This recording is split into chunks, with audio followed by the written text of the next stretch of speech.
స్తోత్రం తండ్రి, స్తోత్రం తండ్రి, స్తోత్రం తండ్రి, స్తోత్రం తండ్రి, స్తోత్రం తండ్రి. మహోన్నతుడ, మహోన్నతుడ, సర్వోన్నతుడ, సర్వశక్తి గల దేవ, నీకు వందనాలు తండ్రి. కృపగల రాజా, స్తోత్రం తండ్రి. ఆశ్చర్యకరుడు, ఆలోచనకర్త, బలవంతుడి దేవ, నిత్యుడగు తండ్రి, సమాధానోత్పదిన దేవ, నీకు వందనాలు తండ్రి. గతకాలం అంతా కాచి కాపాడి ప్రభువ, మమ్మల్ని మా సహోదరులను తండ్రి, దాసుని కుటుంబాన్ని కాచి కాపాడి ప్రభువ, ఈ బుధవారం సాయంకాల సమయం ప్రభువ నీ సన్నిధికి రావడానికి నువ్వు చూపిన కృపను బట్టి నీకు వేలాది స్తుతులు స్తోత్రం తండ్రి. ఇదిగో ప్రభువ, ఈ కోరికలు మాతో మాట్లాడండి ప్రభువ. నీ దాసుని అభిషేకించండి ప్రభువ, నీ దాసుని బలపరచండి ప్రభువ. తండ్రి, నీ దాసుని ప్రభువ తండ్రి, బలహీనత నుంచి విడిపించండి ప్రభువ. చేయి ప్రతి పనులను ప్రభువ విజయం పొందించండి ప్రభువ. అలాగే ప్రభువ, ఈ తండ్రి పోస్టర్లు అందించుండగా ప్రభువ తండ్రి, కార్యం ప్రారంభించండి ఆది నుంచి అంతవరకు ప్రభువ, ఆ మీటింగుల వరకు ప్రభువ నీవే తోడు ఉండండి. మంచిగాను, క్రమంగాను, సజావుగాను తండ్రి, నీకు మహిమకరంగా, మాకు దీవెనకరంగా ఈ కోరికలు జరగడానికి సహాయం చేయమని ప్రభువ. తండ్రి, ఈ కోరికలు మాతో మాట్లాడండి ప్రభువ. నీ పరిశుద్ధాత్మ ఇక్కడ కదలాడించమని ప్రభువ, నీ చిత్తమే ఇక్కడ జరిగించమని యేసయ్య పరిశుద్ధ నామములో ఈ కోటి నీకు సమర్పించుకుంటూ మా ప్రభువుని యేసుక్రీస్తు నామములో కోరి ప్రార్థిస్తున్నాం మా పరమ తండ్రి, ఆమేన్.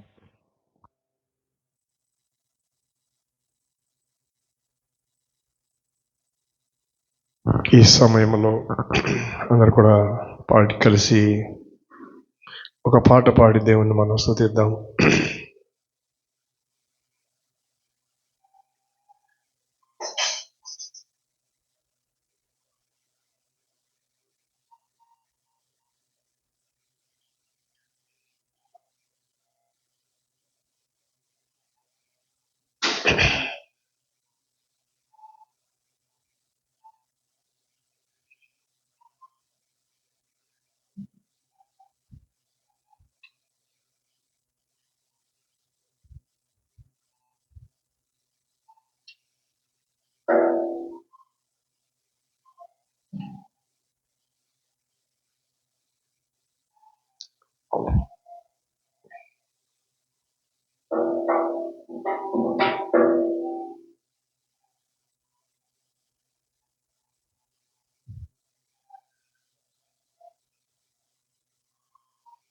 ప్రైజ్ ది లార్డ్, హల్లెలూయా.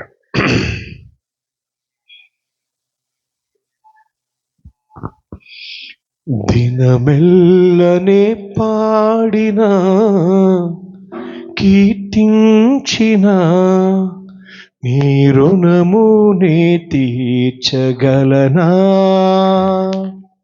కొనియాడి పాడి నీ సాక్షిగానే ఇలలో జీవించనా, ఇలలో జీవించనా. దినమెల్లనే పాడినా కీర్తించిన నీ రుణమునే తీర్చగలనా, కొనియాడి పాడి నీ సాక్షిగానే ఇలలో జీవించనా, ఇలలో జీవించనా. గాయపడిన సమయాన మంచి సమరయునిలా నా గాయాలు కడిగిన దేవా,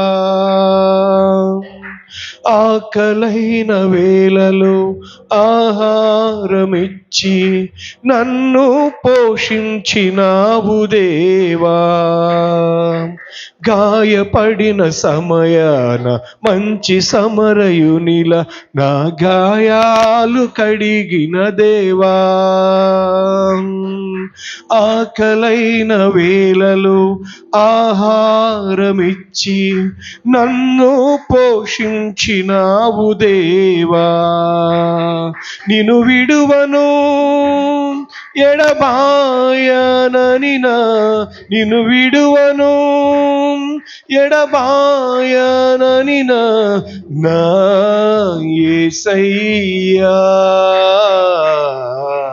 దినమెల్లనే పాడినా కీర్తించిన నీ రుణమునే తీర్చగలనా, కొనియాడి పాడి నీ సాక్షిగానే ఇలలో జీవించనా, ఇలలో జీవించనా. బలహీనతయందు నా సిలువను మోస్తూ నిన్ను పోలి నేను నడచెదన్. వెనుకున్నవి మరచి ముందున్న వాటికై సహనముతో పరుగెత్తెదన్. నా బలహీనతయందు నా సిలువను మోస్తూ నిన్ను పోలి నేను నడచెదన్. వెనుకున్నవి మరచి ముందున్న వాటికై సహనముతో పరుగెత్తెదన్. ఉన్నత పిలుపునకు కలుగు బహుమానము, ఉన్నత పిలుపునకు కలుగు బహుమానము నేను పొందాలని దినమెల్లనే పాడిన కీర్తించిన నీ రుణమునే తీర్చగలనా. కొనియాడి పాడి నీ సాక్షిగానే ఇలలో జీవించనా, ఇలలో జీవించనా. హల్లెలూయా, హల్లెలూయా. దేవునికి స్తోత్రం కలుగునుగాక. ఎంతటి వాడను నేను యేసయ్యా, కొంతైనా యోగ్యుడను కాను.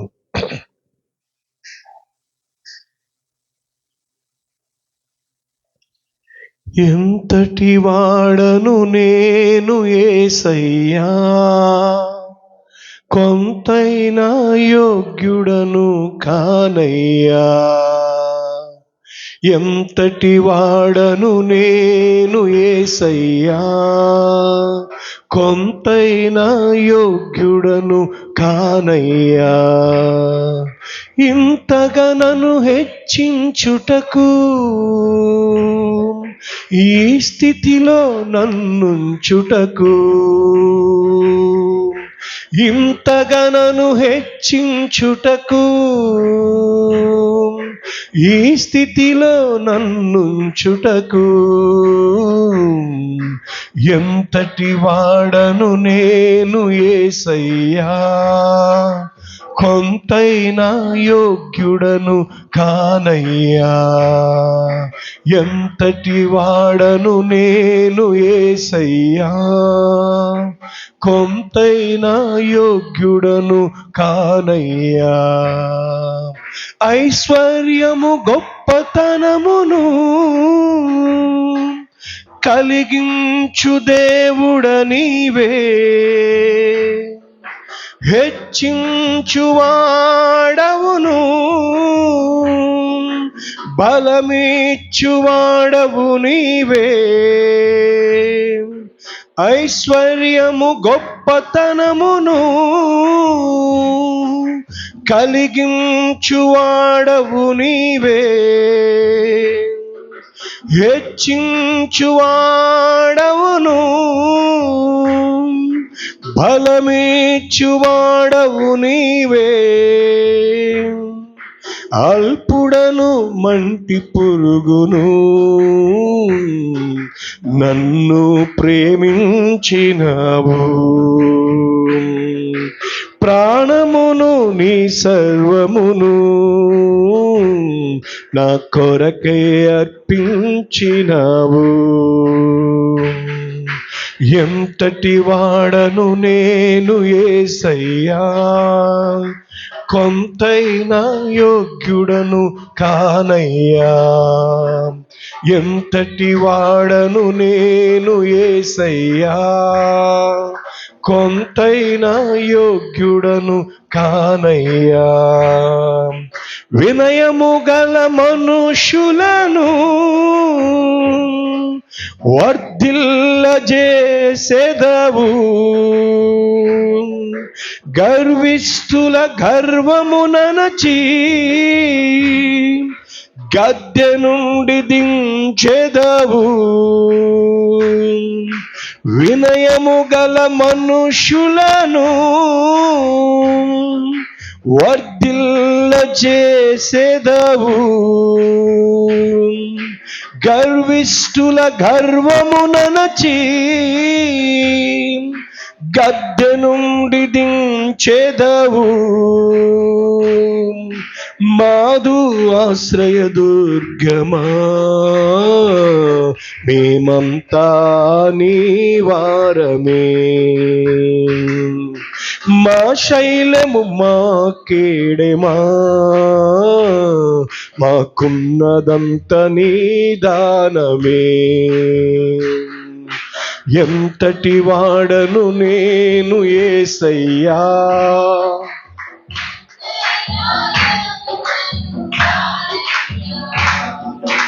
ఎంతటి వాడను నేను యేసయ్యా, కొంతైనా యోగ్యుడను కానయ్యా.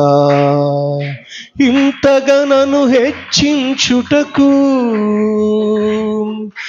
ఈ స్థితిలో నన్నుంచుటకు, ఇంతగా నన్ను హెచ్చించుటకు, ఈ స్థితిలో నన్నుంచుటకు,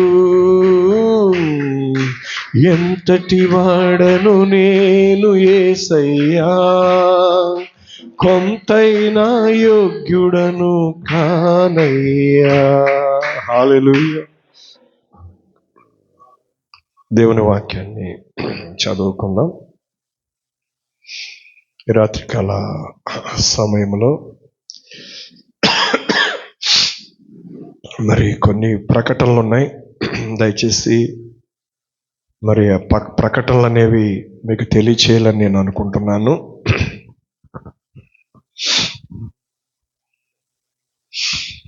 ఈ రాత్రికాల సమయంలో కొన్ని ప్రకటనలు మీకు నేను తెలియజేస్తున్నాను.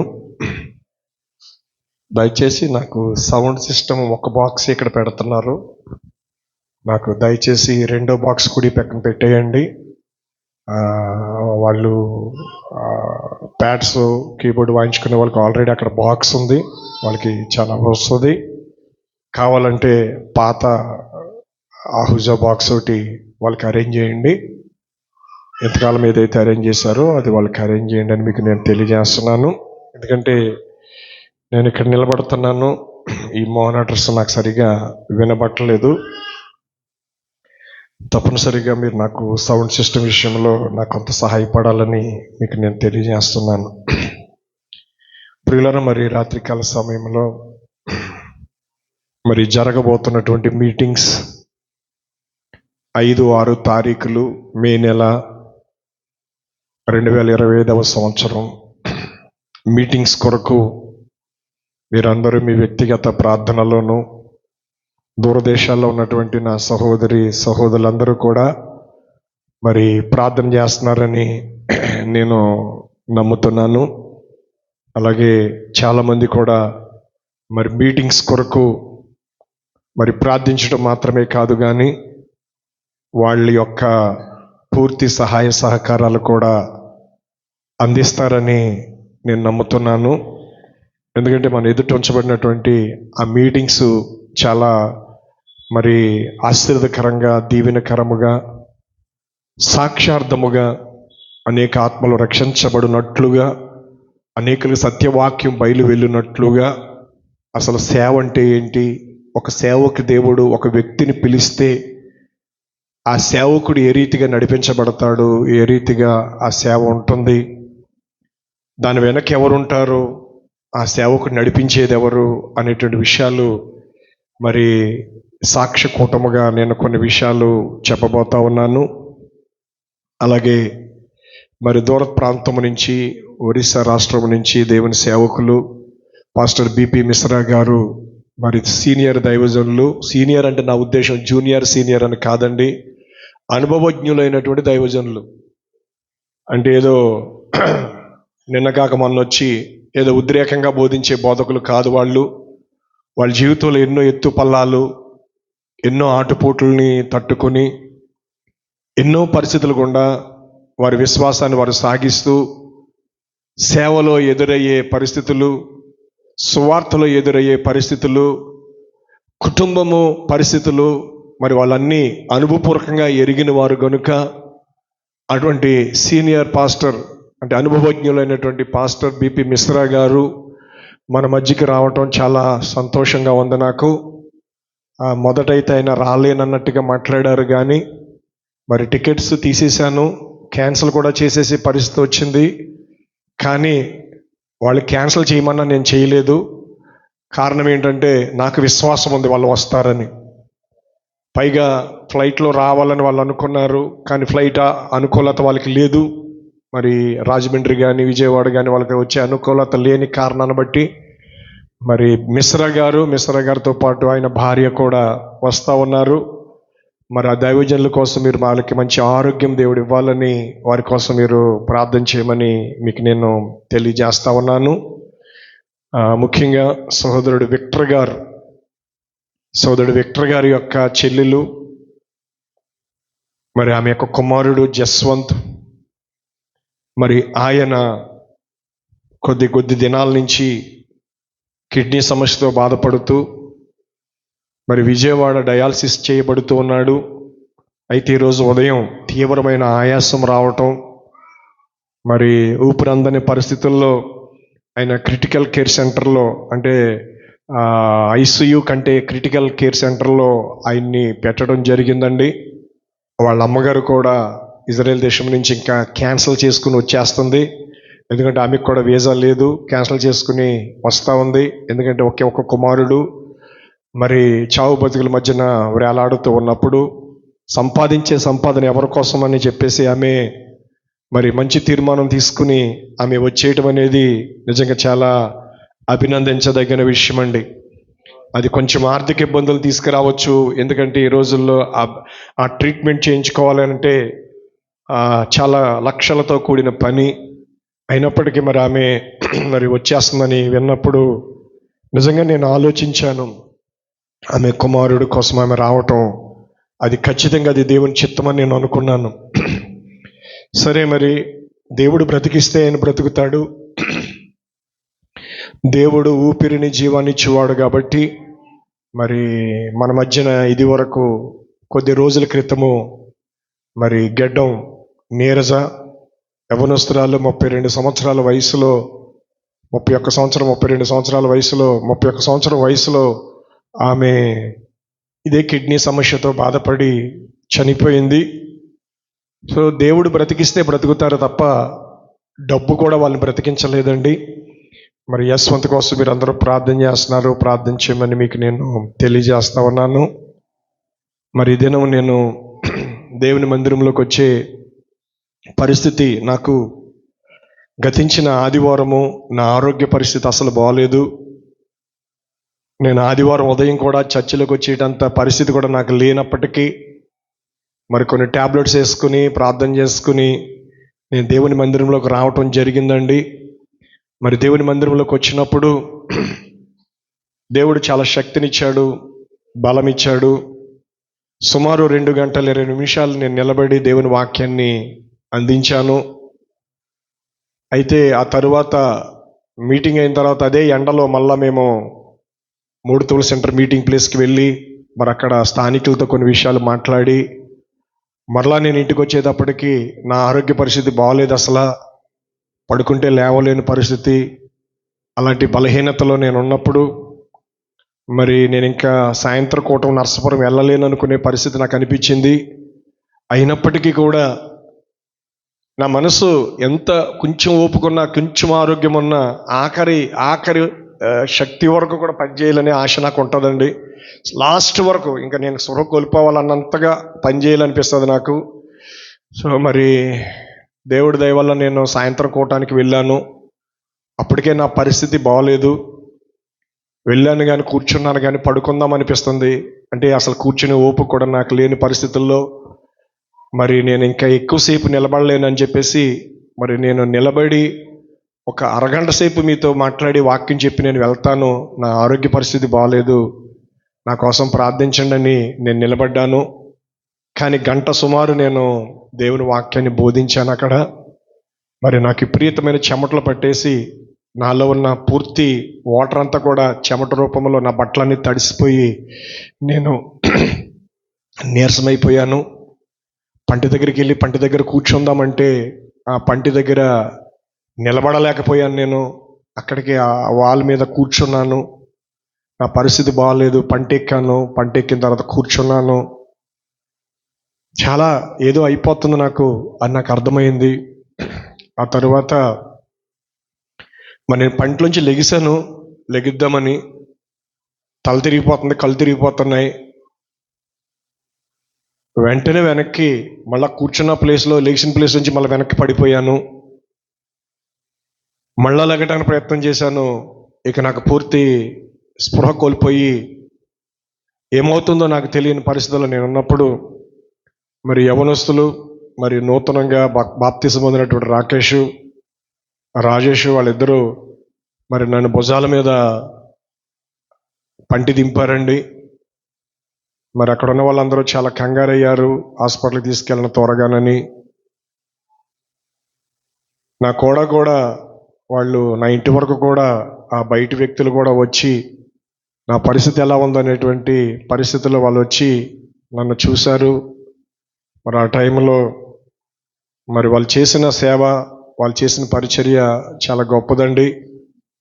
తెల్లవారి నేను లేవలేని పరిస్థితి, ఎదరు మీటింగ్స్ ఉన్నాయి. ఇప్పుడు నేను పాంప్లెట్ పంచిపెట్టడానికి 10 రోజులు కూడా టైం లేదు నాకు. ఎంతోమంది పాస్టర్లను కలవాలనుకుంటున్నాను, ఎంతమంది పాస్టర్లను ప్రత్యేకంగా పిలవాలనుకుంటున్నాను, అన్ని డినామినేషన్ పాస్టర్ల దగ్గరికి వెళ్ళి కలవాలనుకుంటున్నాను. మరి ఇలాంటి పరిస్థితుల్లో నేను ఏం చేయాలని చెప్పేసి నేను అనుకుని నిన్నటి దినము అంటే సోమవారం దినం నేను పూర్తిగా లేవలేదండి. సోమవారం అంతా కూడా నేను ఇంట్లోనే ఉన్నాను. లేచే ఓపిక కానీ లేచే పరిస్థితి కానీ నాకు లేకుండా పోయింది. అయితే నిన్నటి దినం నేను మంగళవారం లేవలేకపోయాను. అయినా కూడా లేచి మరి కొన్ని పాంప్లెట్లు ఇద్దామని నేను వెళ్ళినప్పుడు 11 గంటలు 12 గంటల మధ్యన నా తమ్ముడు ప్రభుదాస్కి అపెండిక్స్ నొప్పితో బాధపడతా ఉన్నాడు, హాస్పిటల్లో జాయిన్ చేశారని చెప్పారు. మరి ఆయన కోసం నేను మళ్ళా హాస్పిటల్కి వెళ్ళి ఆయన తీసుకుని, నాకు బాగోలేదు, ఆయన తీసుకుని మరి పాలకొల్లు హాస్పిటల్కి వెళ్ళి పాలకొల్లు ఆయనకి జాయిన్ చేశాను. నా పరిస్థితి, నా కాళ్ళు చేతులు చల్లబడిపోయినాయి, నా కాళ్ళు చేతులు లాగుతున్నాయి, ఏం చేయాలో తెలియని పరిస్థితి. వాడో బెడ్ మీద, నేను ఒక బెడ్ మీద పడుకున్నాం. ఆ టైంలో మరి సహోదరుడు కాలేబు, కీర్తన ఒక తండ్రికి సేవ చేసినట్లుగా వాళ్ళిద్దరూ కూడా కాళ్ళ దగ్గర ఒకళ్ళు, చేతుల దగ్గర ఒకళ్ళు, సుమారు చాలాసేపు వాళ్ళు నన్ను బాగా నాకు ఉపశమనం కలిగించడానికి చేసిన ప్రయత్నాలు అంతా ఇంత కాదు.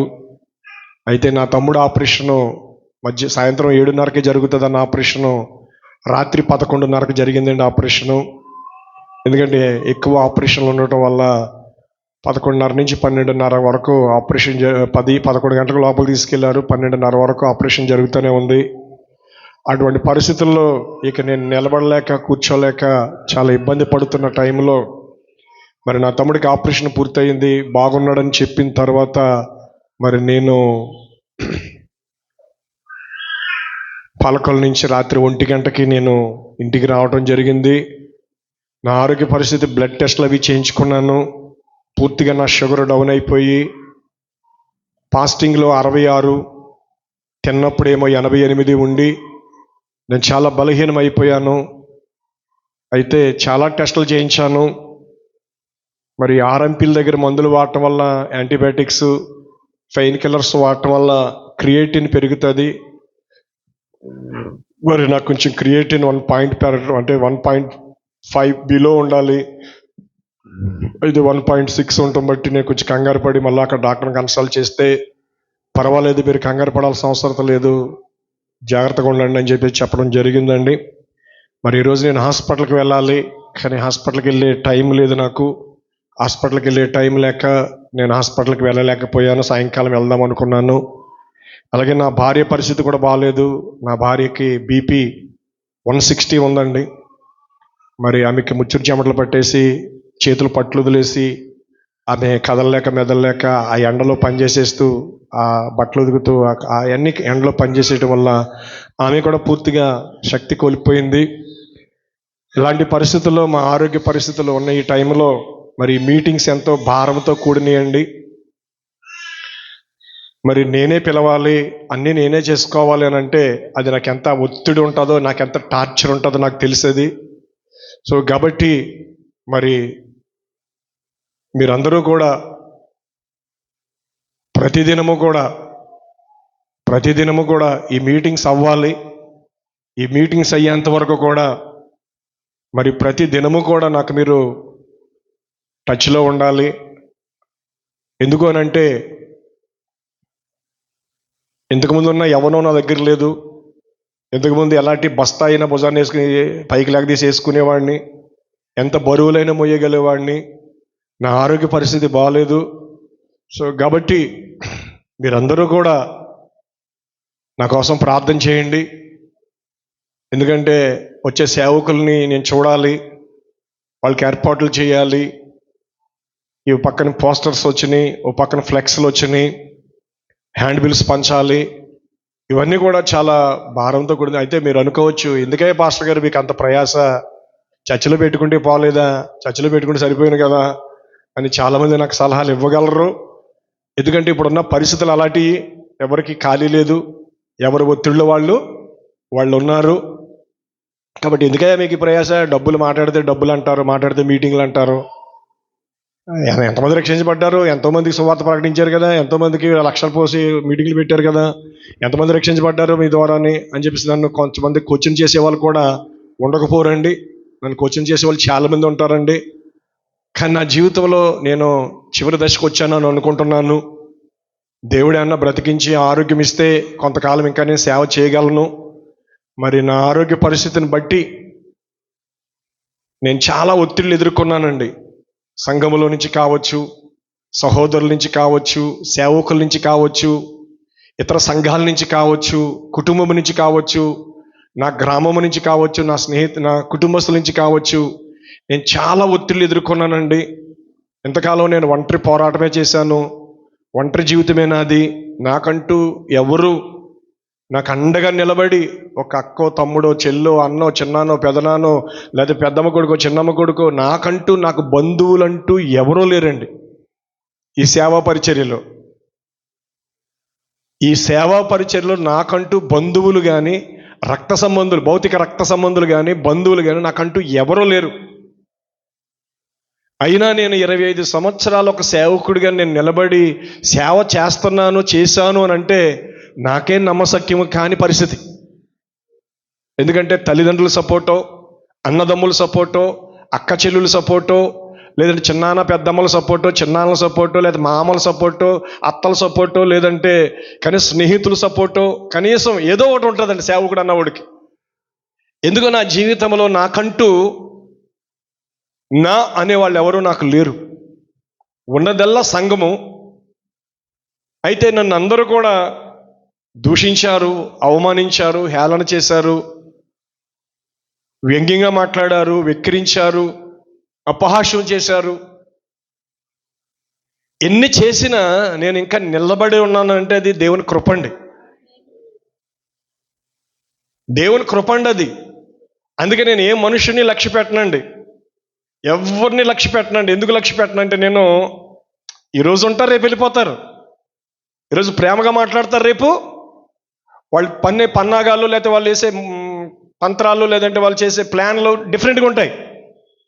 సో కాబట్టి ఇంతకాలము నన్ను నడిపించిన దేవుడు ఇక ముందు కూడా నడిపిస్తాడో నాకు ఆశ ఉంది, చాలా ఆశ ఉంది నాకు. ఎందుకనంటే నా ఆరోగ్య పరిస్థితులు నాకు అర్థమవుతున్నాయి. నాకు ఈ కాళ్ళు సామీయులు నొక్కుతూ అంటున్నాడు, అసలు గారు మీ శరీరం అంతా దుమ్ములు తగులుతున్నాయేంటి అన్నాడు నా కాళ్ళు నొక్కుతూ. నాకే కొన్నిసార్లు అనిపిస్తుంది, తొడేలా అనుకున్నప్పుడు దుమ్ము తగులుతుందండి. ఆ లోపల పెద్ద దుమ్ము ఉంటుంది కదా, పెద్ద దుమ్ము తగులుతుంటుంది. అంటే నా ఒంటిలో కండ తగ్గిపోయింది, కండబలం అంటారు కదా. సో కాబట్టి నా జీవితంలో నేను చివరి దశకు వచ్చానండి. చివరి దశ అంటే నా ఉద్దేశం, దేవుడు ఎంతకాలం బ్రతికిస్తాడో తెలియదు, కానీ మరి నా కుమారుడు ఎక్కడో ఒక దేశానికి వెళ్ళి తాను బ్రతకాలని ఆశిస్తున్నాడు. ఇక ముందు నా సేవ అనేది ఎవరో ఒకరి సహకారం, అంటే యవనస్తుల సహకారం నాకు చాలా అవసరం ఉంటుంది. ఎందుకంటే నేను ఒంటరిగా ప్రయాణాలు చేయలేను. ఎందుకంటే నన్ను కేర్ తీసుకుని నన్ను పట్టించుకునే వాళ్ళు ఎవరో ఒకరు నాకు కావాలి. అలాగని ఎవరి జాబ్ మానుకుని ఎవరో రారు. సో ఒకవేళ నేను ఎవరిని అనాథుల్ని పెంచలేదు, ఎవరిని దిక్కులేని వాళ్ళు చేర్చుకోలేదు, ఎవరి 10 మందికి నేను ఇంట్లో పెట్టుకుని 10 మందికి భోజనం పెట్టినోడిని కాదు. కానీ సాధారణంగా సేవ అంటే ఎలా ఉంటుందంటే, ఆ దిక్కు లేనోళ్ళు, సరైన ఇల్లు లేనోళ్ళు, పేదోళ్ళు కొంతమంది ఉంటారండి. వాళ్ళు పాస్టర్ గారిని అంటిపెట్టుకుని ఉంటారు, సేవకులను అంటిపెట్టుకుని ఉంటారు. అలా అంటిపెట్టుకుని ఉండటం వల్ల మరి కుంటోళ్ళో, గుడ్డోళ్ళో, లేదంటే నడ్డోళ్ళో ఎవరో ఒకరు ఉంటారు కుటుంబంలో, సంఘం పాస్టర్ దగ్గర. అలాంటి పిల్లలు నేను ఎవరిని చేర్చుకోలేదండి. ఎందుకంటే ఎందుకో నాకు తెలియదు, అలా నేను చేర్చుకోలేదు. కొన్ని సేవకులను చూసినప్పుడు, నేను ప్రవీణ్ పగడాల గారిని చూసినప్పుడు, ఆయన కన్న బిడ్డలు 2 అయితే ఆయన దత్త తీసుకున్న బిడ్డలు 12 మంది. తన బిడ్డలకి ఎంత వాల్యూ ఇచ్చాడో ఆ మిగతా 12 మందికి కూడా 14 మంది పిల్లలకి ఆయన తండ్రిగా ఉన్నాడు. మరి అలాంటిది నా జీవితంలో ఎందుకు లేదు నాకు? నేను, నా పిల్లలు, నా కుటుంబం, నా పిల్లలు, నా పిల్లల అప్పులు, నా పిల్లల పెళ్ళిళ్ళు, నా పిల్లల చదువులు, నా పిల్లలనే నేను జీవించాను తప్ప, నాకంటూ అలా 10 మందికి అన్నం పెట్టి, 10 మందికి బట్టలెట్టి, 10 మందికి నేను సహాయపడి ఉండుంటే ఈరోజు నేను ఈ అరుపులు అరిసి ఉండేవాడిని కాదు. నాకంటే ఎవరు లేరు, నా పక్కన ఎవరు కూర్చోవట్లేదు, నా కూడా ఎవరు రావట్లేదు అని అంటే. సో కాబట్టి నేను ఎందుకు ఈ మాటలన్నీ మీకు నేను చెప్తున్నాను అని అంటే, ఈరోజు నా ఆరోగ్య పరిస్థితి బాగాలేదని చెప్తున్నాడు అని అనుకోకండి. నేను ఎప్పుడు చెప్తాను, ఇలాగే చెప్తాను. సో కాబట్టి నా కోసం ప్రార్థన చేయండి. నేను ఎవరిని బతిమాలలేను, ఇది బతిమాలి వయసు కూడా కాదు నాకు. ఇంకా ఎవరిని బుజ్జగించలేను, ఎవరిని బ్రతిమలాడలేను. బహుశా నాకు ఇవి బయట మీటింగ్స్, ఇవి చివరి మీటింగ్స్ కావచ్చు, ఫైనల్ మీటింగ్స్ కావచ్చు. ఒకవేళ నా జీవితంలో నాకు ఈ బయట పెట్టే కోటాలు, మిమ్మల్ని కాళ్ళు అట్టుకునో, చేతులు అట్టుకునో, బుజ్జగించో, బుగ్గలు అట్టుకునో, నెత్తిమి చేయేసి, ఊపి చేయేసి బతిమాలాల్సింది ఏమైనా ఉందంటే ఈ మీటింగ్సే. ఇంకా ఈ మీటింగ్స్ తర్వాత మీ అంతటా మీరుగా పలానా స్వార్థ చేద్దాం, పలానా పెడదామంటే తప్ప నా అంతటగా నేను చేసే ప్రయత్నం ఏంటో ఏముండదు. అంత స్ట్రైన్ నేను అవ్వలేను, అంత శ్రమ నేను పడలేను. ఇవన్నీ కొంతమందికి విక్రింతగా ఉంటాయి, ఈ మాటలు చాలా ఎగతాళిగా అనిపిస్తాయి. ఇదేదో కొంచెం వాడు మరి నటిస్తున్నాడని అనొచ్చు, లేదంటే నన్ను వాళ్ళ యొక్క ఆలోచనలో నన్ను ఎలాగైనా క్రియేట్ చేయొచ్చు. ఎందుకంటే అవన్నీ నేను చూశాను. ఎవరు ఎలా మాట్లాడతారు, ఎవరు ఎలా ఆలోచిస్తారు అనేది కూడా నాకు తెలుసండి. కానీ ఇంతవరకు నేను మంచి మనస్సాక్షి కలిగి ఉన్నాను. ఎవరి దగ్గర ఏమీ కూడా నేను నటించలేదు, ఎవరి దగ్గర ఏమీ దాచుకోలేదు. సో ప్రేమతో చెప్పని మాటలన్నీ. ఎందుకంటే సేవకులు అనగానే ఆ ఇంట్లో తినేవాళ్ళు ఉంటారు, శుభ్రం చేసే వాళ్ళు ఉంటారు, బట్ట కట్టుకునే వాళ్ళు ఉంటారు, అన్నీ ఉంటాయి. ఎందుకంటే ఫస్ట్ ఆఫ్ ఆల్ నాకు కుటుంబం నుంచి సపోర్ట్ లేకపోవటం వల్ల, కుటుంబం నుంచి నా ఉద్దేశం, నా తల్లిదండ్రులు కానీ, నా కుటుంబస్తులు కానీ ఎవరు సపోర్ట్ లేకపోవటం వల్ల నేను ఎవరిని ఓ ముద్దెట్టలేకపోయాను, ఓ బట్ట కొనివ్వలేకపోయాను, ఓ ఫీజు కట్టలేకపోయాను, వాళ్ళకంటూ పెళ్ళిళ్ళు చేయలేకపోయాను, వాళ్ళకంటూ నేను ఏమీ చేయలేకపోయాను. కానీ కొంతమంది సేవకులు చక్కగా ఓ 10 మందిని ఇంట్లో పెట్టుకుని చక్కగా వాళ్ళకి అద్దిళ్ళనే తీసి, ఒక ఇల్లనే తీసి వాళ్ళని అక్కడ పెట్టి, మరి వాళ్ళ బాగోగులు చూసుకుంటూ వాళ్ళ సేవ కోసం సువార్త ప్రకటించే వాళ్ళు ఉంటారు, లేదంటే ఇంట్లో పరిచర్య చేసే వాళ్ళు ఉంటారు, పాస్టర్ గారితో పాటు ప్రయాణం చేసే వాళ్ళు ఉంటారు. సో సేవ అంటే కేవలం తను, తన కుటుంబము, తన పిల్లలు, తన పిల్లల భవిష్యత్తు, తన పిల్లల ఉద్యోగాలు, తన పిల్లల పెళ్ళిళ్ళు, తన పిల్లల భవిష్యత్తు, ఆ పిల్లలు చేసే అల్లరి, ఆ పిల్లలు ఖర్చు పెట్టే డబ్బులు, వాళ్ళ అప్పులు తీర్చడం, ఇదే సేవకుల పని అయిపోయిందండి. ఈ అంత్యకాల వర్తమానంలోనే కావచ్చు, ఆల్ డినామినేషన్స్లో కూడా కావచ్చు. సో ఆ విషయాలన్నీ నేను దేవుని దగ్గర సరి చేసుకోవాల్సి ఉన్నది నేను. ఎందుకంటే ఒక సేవకుడు ఎవరికి లెక్కప్పు చెప్పాలంటే దేవునికి లెక్కప్పు చెప్పాలి, దేవునికి మాత్రమే లెక్కప్పు చెప్పాలి. సంఘం అడగకపోవచ్చు, సంఘం అంతగా ప్రశ్నించకపోవచ్చు. కానీ ఒక దినాన్ని ఏ సేవకుడైనా దేవునికి లెక్కప్పు చెప్పాలి. అది పూర్తిగా నేను నమ్ముతున్నానండి. ఎందుకంటే ఈరోజు ఉంటామో రేపు ఉంటామో ఉండమో మనకు తెలియదు. సో మనందరము కూడా ఈ మీటింగ్స్ కొరకు, ఈ పరిచర్య కొరకు నేను బ్రతిమలాడలేను, నేను ఎవరి కాళ్ళు చేతులు పట్టుకోలేను. ఒకవేళ పట్టుకుంటే ఈ మీటింగ్స్కి మాత్రమే. ఎందుకంటే నేను చాలా తీవ్రమైన ఒత్తిడి గురవుతున్నాను. చాలా తీవ్రమైన ఒత్తిడి వల్ల నాకు నా పరిస్థితి బాగాలేదు. ఇవన్నీ లైవ్లో ఎందుకు చెప్తున్నారు పాస్టర్ గారు అని మీకు ఒక డౌట్ రావచ్చు మీకు. ఎందుకంటే నా సంఘం ఇక్కడ ఉన్న జనం కంటే బయట ఉన్న జనం ఎక్కువ ఉన్నారు. బయట దేశాల్లో ఉన్న జనం ఎక్కువ ఉన్నారు. అలాగని వాళ్ళందరూ దేవుడి యందు పరిపూర్ణ విశ్వాసులని నేను అనుకోవట్లేదు. కానీ కొందరు దేవునికి నమ్మకమైన బిడ్డలు ఉన్నారు. వాళ్ళు మెసేజ్లు వినకపోయినా కానీ దశమ భాగాలు పంపుతుంటారు. వాళ్ళు పెద్దగా ఇంట్రెస్ట్గా మెసేజ్లు వినరండి. కొందరు వినరు, అందరూ కాదు, కొందరు వినరు. అదేదో ఒక భారంలాగా, మరి బాబాయ్ జీతం వచ్చేదిరా, దశమ భాగం పంపాలి, మళ్ళీ పాస్టర్ నాయకు చూస్తాడు అనుకునే వాళ్ళు కూడా ఉంటారు. సో కాబట్టి సేవ అనేది ఎంత కష్టమైందో, ఎంత అవమానంతో కూడిందో, ఎంత ఒత్తిడి గురవుతుందో అనేది ఈ 25 ఒక విశ్వాసిగా, ఒక సువార్థికుడిగా నేను ఇంత టార్చర్ నేను పడలేదండి 6 సంవత్సరాలు.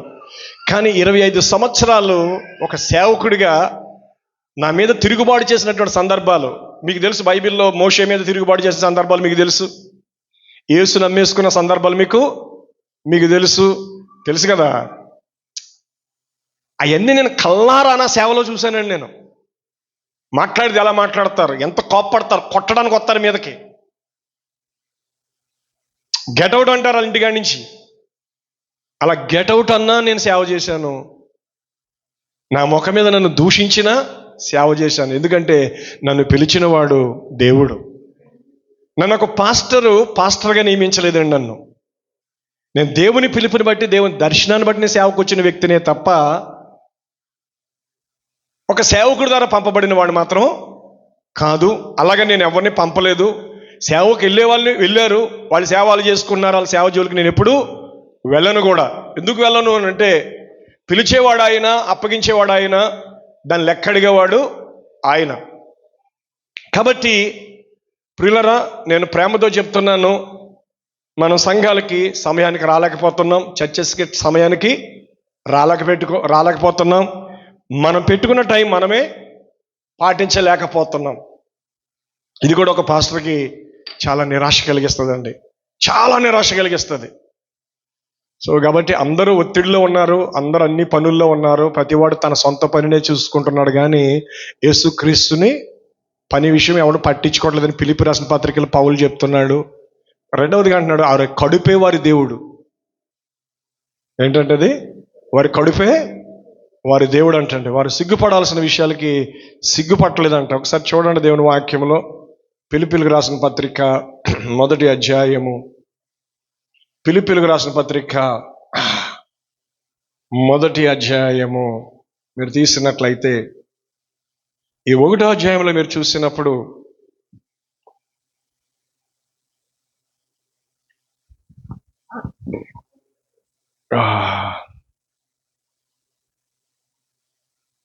ఓకే,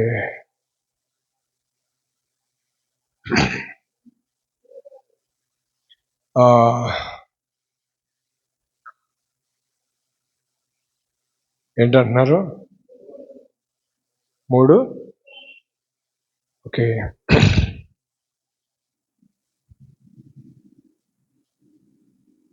నేను ఇంకొక మాట చూపించాలని నేను అనుకున్నాను.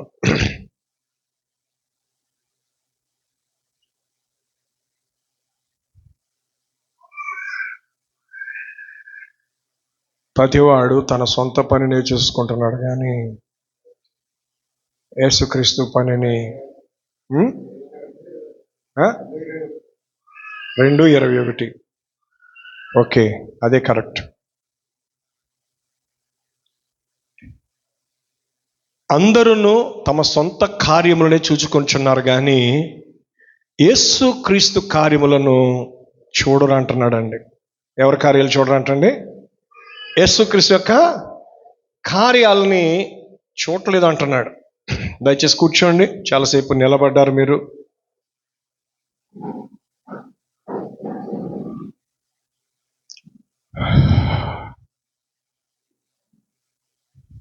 అందరూ తమ సొంత కార్యములను చూసుకుంటున్నారు, కానీ యేసు క్రీస్తు కార్యములను చూడరు అంటున్నాడు. అయితే పిల్లరా, ఈ రాత్రికాల సమయంలో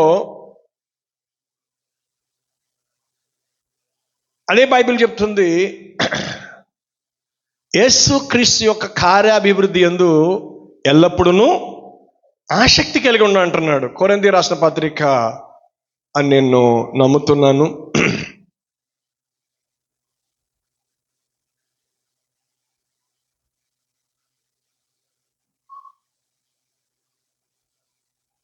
ఓకే, 15వ అధ్యాయము 58వ వచనం. కాగా నా ప్రియ సహోదరులారా, మీ ప్రయాసము ప్రభువునందు వ్యర్థము కాదని ఎరిగి స్థిరులను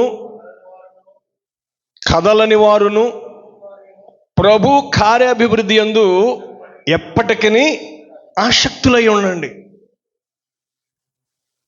మీ ప్రయాసము, ఈరోజు మనం ప్రయాస పడతాం క్రీస్తు కొరకు, ఒక దినాన్న దాని యొక్క ఫలాన్ని మనం పొందుతాం. ఎందుకంటే ప్రియులరా, ప్రభువు కార్యాభివృద్ధి యందు ఎల్లప్పుడూ ఆసక్తి కలిగి ఉండండి. 12వ వచనం అంటున్నాడు, 13వ వచనం, మెలకువగా ఉండండి, విశ్వాసమందు నిలకడగా ఉండండి, పౌరుషం గలవారై ఉండండి. 16వ అధ్యాయం 13వ వచనం, మెలకువగా ఉండుడి, విశ్వాసమందు నిలకడగా ఉండుడి, పౌరుషం గలవారై ఉండండి, బలవంతులై ఉండండి, మీరు చేయు కార్యములన్నీ ప్రేమతో చేయండి. ఏ పని అయినా, ఏ పరిచర్య అయినా, ఏ ప్రయాస అయినా చేసే ఉద్దేశం ఏంటంటే ప్రేమ. అది ఒక భారముగా ఉండకూడదండి. అదేదో ఒక బాధ్యత పెట్టారన్నట్టుగా ఉండకూడదండి. మన కార్యాభివృద్ధి, మన ప్రయాస, అది దేవునికి చేస్తున్నామనేటువంటి భావన కలిగి ఉండాలి. నేను అనుకుంటున్నాను, చాలా మంది అనుకుంటా ఉంటారు, పాస్టర్ దీవించబడుతున్నాడు కానీ విశ్వాసాలు ఎందుకు దీవించబడలేదు, పాస్టర్ ఆశీర్వదించబడుతున్నాడు, విశ్వాసాలు ఎందుకో అసలు పాస్టర్ ఆశీర్వదించబడుతున్నాడా, పాస్టర్ దీవించబడుతున్నాడు అనే ప్రశ్న నీకు వచ్చిందంటేనే నువ్వు చేసే పని యొక్క ఉద్దేశము కరెక్ట్ కాదు. ఎందుకంటే ప్రేమతో చేసేవాడు అనుకునేది ఏంటంటే, దేవుడు నన్ను కృప ద్వారా దీవించాడు, దేవుడు తన కృప ద్వారా నన్ను ఆశీర్వదించాడు, ఈరోజు నేను ఇంత సంతోషంగా ఉన్నాను, ఇంత సమృద్ధి కలిగి ఉన్నాను, ఇంత దీవెన కలిగి ఉన్నాను, ఇలాంటి తృప్తి కలిగి ఉన్నాను అనేది ఒక విశ్వాసి ఆలోచిస్తాడని. ఈరోజు నేను మరొక మాట చెప్తున్నాను నేను. బైబిల్లో ఒక విధవరాలు తన జీవనం అంతా వేసిందనే మాట మీరు విన్నారు కదా.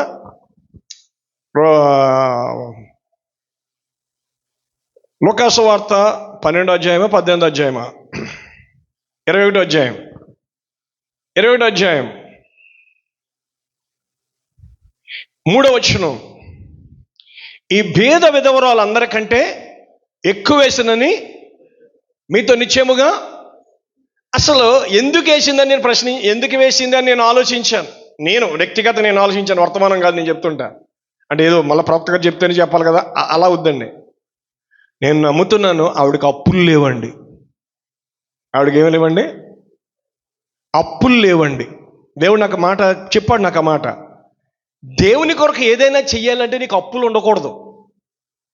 అప్పులున్నవాడు దేవుని కొరకు ఏం చేసినా ఏడుతూనే చేస్తాడని. పరిపూర్ణమైన డెడికేషన్తో చేయలేడండి, సమర్పణతో చేయలేడండి. ఎందుకంటే వాడు అప్పులు పాలైపోయి ఉన్నారు. లోక సంబంధమైన వ్యామోహాలలో, లోక సంబంధమైన సంపాదనలో, లోక సంబంధమైన వ్యాపారాలలో, లోక సంబంధమైనటువంటి బిజినెసెస్లో, లోక సంబంధమైనటువంటి ఈ యొక్క రకరకాల ఆలోచనలతో వాళ్ళు ఏమయ్యారంటే అప్పులు పాలైపోయి ఉన్నారండి. ఆవిడికి రేపటి గూర్చి, అప్పుల గురించిన ఆలోచన ఆవిడికి లేదు. వడ్డీలు గురించిన ఆలోచన ఆమెకి లేదు. ఆమెకి వడ్డీ కట్టుకోవాల్సిన అవసరం లేదు, అప్పు తీర్చాల్సిన అవసరం లేదు. ఎందుకంటే ఈరోజు పోషించిన దేవుడు రేపు నిశ్చయంగా పోషిస్తాడని నమ్మకం ఉంది ఆవిడకి.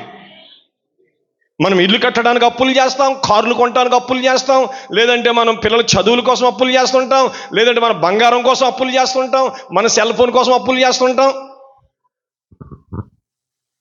ఇచ్చేది ఏడుస్తూనే ఇవ్వాలి. ఎందుకనంటే నేను దశంభాగం గురించి కదా చెప్తుంటా.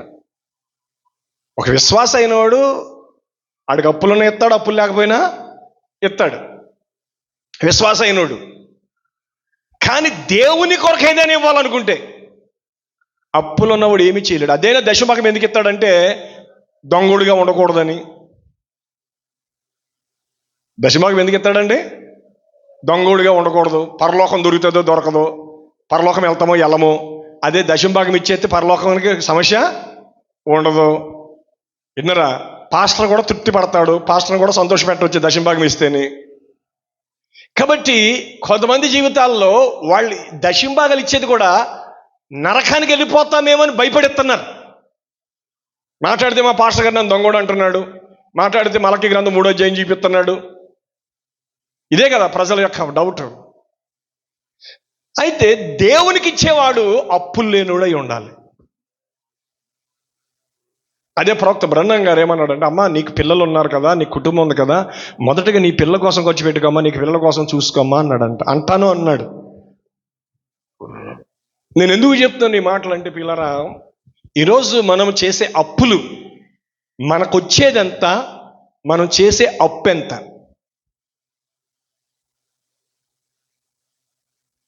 ఆ మాట అర్థమైందా మీకు? మనకు వచ్చేది ఎంత, మనం చేసే అప్పు ఎంత? నీకు వచ్చే జీతం ఎంత, నువ్వు చేసే అప్పు ఎంత? నీకొచ్చే జీతానికి నువ్వు తినే తిండి ఎలాంటిది? తిండి వల్ల అప్పులు పాలైపోతారండి. బైబిల్ చెప్తుంది తిండిబోతులను త్రాగుబోతులను దరిద్రులైపోతారని ఉంది. తాగుడు ఖర్చు పెడితే ఎంత దరిద్రం వస్తుందో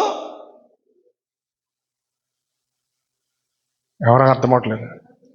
తాగుడు కోసం ఖర్చు పెడితే దరిద్రం ఎలాగొస్తుందో తిండి కోసం ఖర్చు పెట్టినా కూడా అలాగే దరిద్రం వస్తుందండి.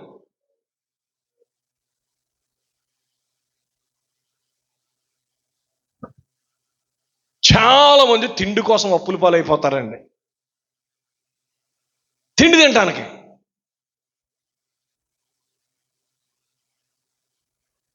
పోనీ ఈ రోజుకి ఏదో దొరికింది కదా, తినేస్తే కడుపు నిండిపోద్ది కదా, సరిపోద్ది కదా అని అనుకుంటాడండి. అప్పు చేసేనే తింటాడు. ఏది వాడు తినాలనుకున్నది, వాడు తాగాలనుకున్నది. సో నేను ప్రేమతో చెప్తున్నాను, అప్పులు ఉన్నవాడు దేవుని కొరకు ఏమీ చేయలేడు. చేసిన ఏడుస్తూ చేస్తాడు, ఇష్టం లేకుండా చేస్తాడు, 10 మందిలో చూపించుకోవాలని చేస్తాడు, లేదంటే నన్ను పాస్టర్ గారు టార్గెట్ చేస్తారని చేస్తాడు. మరి అలా ఎందుకు పాస్టర్ గారు? మరి నేను అప్పుల పాలైపోయాను కదండి, ఇప్పుడు ఏం చేయమంటారు పాస్టర్ గారు? అప్పుల పాలైపోయాను కదండి.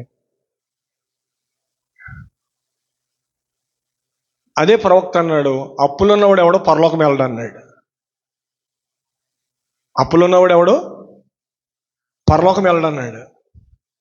అంటే మనం ఎంత కళ్ళు మూసుకుని అప్పులు చేస్తున్నామో ఒకసారి ఆలోచించండి. మన పిల్లలు చేసే అప్పులు మనమే తీర్చాలి. మన పిల్లలు చేసే అప్పులు మనమే తీర్చాలి.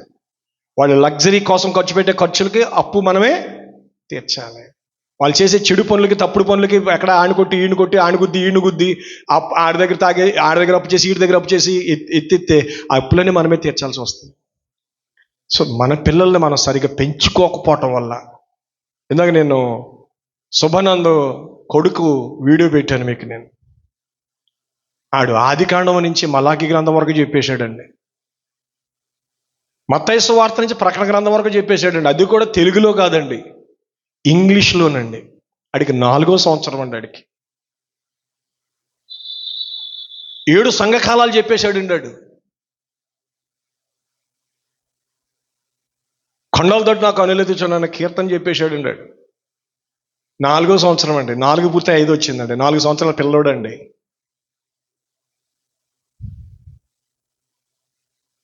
మన అతనికి ఎప్పుడు పుట్టారో తెలుసా పిల్లలు? 20 సంవత్సరాలకు పుట్టారండి పిల్లలు. శుభానందకి పిల్లలు ఎప్పుడు పుట్టారండి? 20 సంవత్సరాల పిల్లలు లేరండి అతనికి. 20 సంవత్సరాల పిల్లలు లేరండి. 20 సంవత్సరాల తర్వాత దేవుడు ఆయనకి పిల్లల్ని ఇచ్చాడు.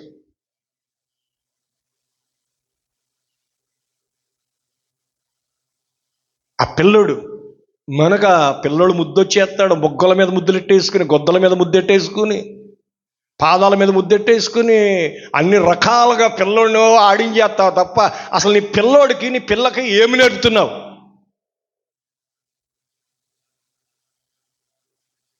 నేర్పగలవా నువ్వేమైనా పిల్లలకి? ఏడితే సెల్ ఫోన్ ఇచ్చేస్తావే తప్ప నీ పను నీ నీ నీ నీ నీ నీ వ్యక్తిగతమైన నీ లాభానికి నువ్వు పిల్లోడికి సెల్ ఫోన్ ఇచ్చేస్తావు తప్ప పిల్లోడికి లేదా పిల్లకి ఏమైనా నేర్పే పరిస్థితి ఉందా? సో మన జీవితాలు పాడైపోయినాయి, మన పిల్లల జీవితాలు పాడైపోయినాయి. వారి పిల్లలైనా మన పిల్లలకైనా దైవికమైన క్రమంలో పెరిగితే తప్ప ఒకదిన దేవుడు ప్రతి ఒక్కరిని లెక్క అడుగుతాడండి. హల్లెలూయా. మరొక మాట చెప్పి నేను ముగిస్తాను. రోమీయులకు రాసిన పత్రిక, అపోస్తలుడైన పౌలు రోమీయులకు రాసిన పత్రికలోంచి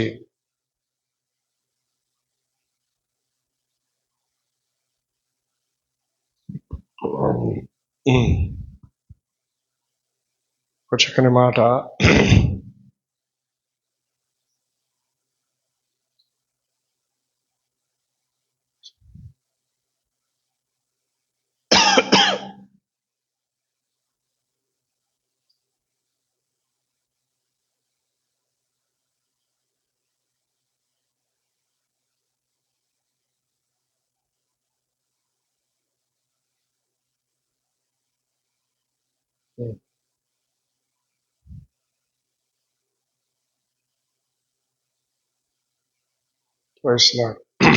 ఒక మాట, అది రోమీయులకు రాసిన పత్రిక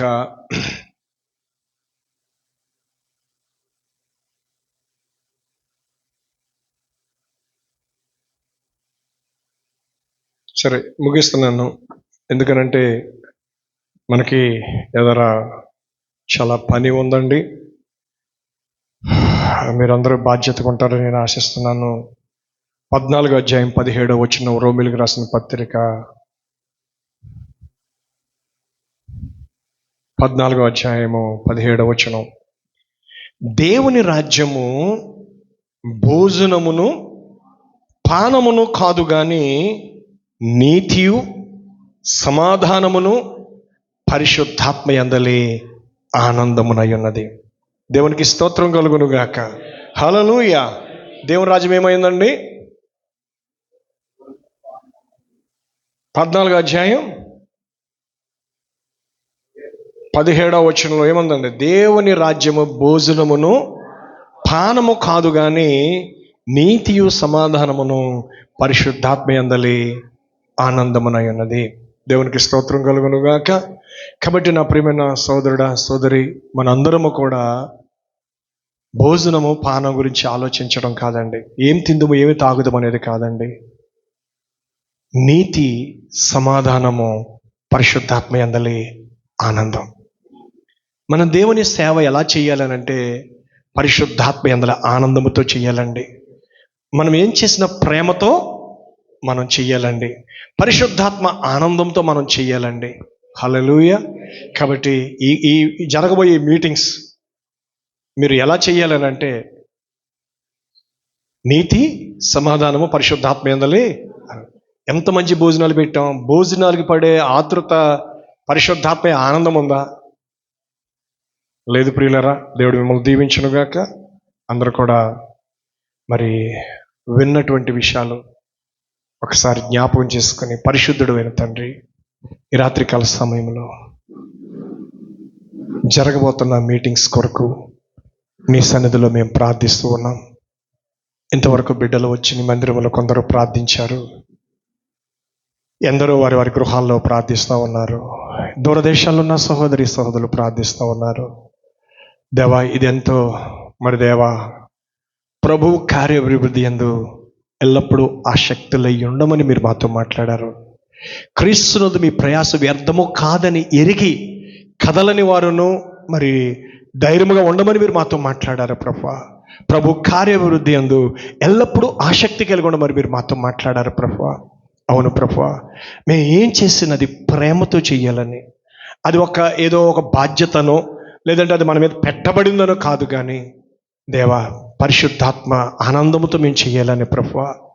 దేవా, ఈరోజు మేము అనేక అప్పులు పాలైపోయి ప్రభువా, నెమ్మదలేని స్థితిలో నాయన, అప్పులు తీర్చుకోలేని స్థితిలో ఆత్మహత్యలు చేసుకుంటున్న కాలంలో మేము జీవిస్తున్నాం ప్రభువా. మా ఆస్తులు మా వెంట రావు ప్రభువా, మా వెండి బంగారాలు మా వెంట రావు ప్రభువా. దేవా, ఎల్లవేళలా నీ కొరకు మా జీవితాలు సమర్పించుకుని కొరకు మాకు దయచేయండి. ఆ విధవరాలు ప్రభువా తన జీవనమంతా వేసిందని, ధనవంతులు తమ ధన సమృద్ధుల వేశారు, కానీ ఈ బీద విధవరాల గురించి మెచ్చుకోవడంలో గల కారణం ఆమె హృదయానందముతో ఉంది ప్రభువా. ఆమె పూర్తిగా నీ మీద ఆధారపడి ఉంది ప్రభువా. ఈరోజు మా కోసము, మా పిల్లల కోసము, మా బిడ్డల కోసము, వాళ్ళ చదువుల కోసము, వాళ్ళ లగ్జరీ కోసము, ఓ దేవా, వాళ్ళ యొక్క అవసరతల కొరకు మేము కష్టపడుతున్నాం, వాళ్ళ కొరకు మేము చేస్తున్నాం, వాళ్ళ కొరకు లక్షల ఫీజులు కడతా ఉన్నాం. కానీ నీ కాడకు వచ్చేటప్పటికి మేము ఏం చెయ్యాలన్నా కూడా మా అప్పులు కనబడుతున్నాయి ప్రభువా. కేవలం బిడ్డలకి ఒక మంచి భవిష్యత్తు ఇవ్వాలనే ప్రయత్నంలో ఓ కార్పొరేట్ స్కూల్స్లో, కార్పొరేట్ కాలేజీల్లో, కార్పొరేట్ సంస్థల్లో మేము సాయం చేస్తూ ఉన్నాం. కానీ మా బిడ్డలకి బాలుడు నడవలసి త్రావును వాడికి బాల్యమందు నేర్పుము, పెద్దవాడైనప్పుడు దాన్ని తొలగిపోవడం చెప్పిన లేఖను మేము నెరవేర్చలేకపోతున్నాం ప్రభువా. దేవా, ఆ చిన్న బాలుడు లేవిస్ శ్రేయస్ దేవా 4 సంవత్సరాల వయసులో బైబిల్ గ్రంథంలోని పుస్తకాలన్నీ చెప్పగలుగుతున్నాడు. తన తండ్రి ఎదుటి చేతులు కట్టుకుని నిలబడుతున్నాడు. 20 సంవత్సరాల తర్వాత పుట్టినవాడని ఏ విధమైనటువంటి అల్లారు ముద్దు అక్కడ కనబట్టలేదు, కానీ వీడిని దేవుడు నాకు ఇచ్చాడు కాబట్టి వీడిని దేవుడి కొరకే పెంచాలనేటువంటి ఒక ఆలోచన బిడ్డలకు ఇచ్చినందుకు నీకు వందనాలు.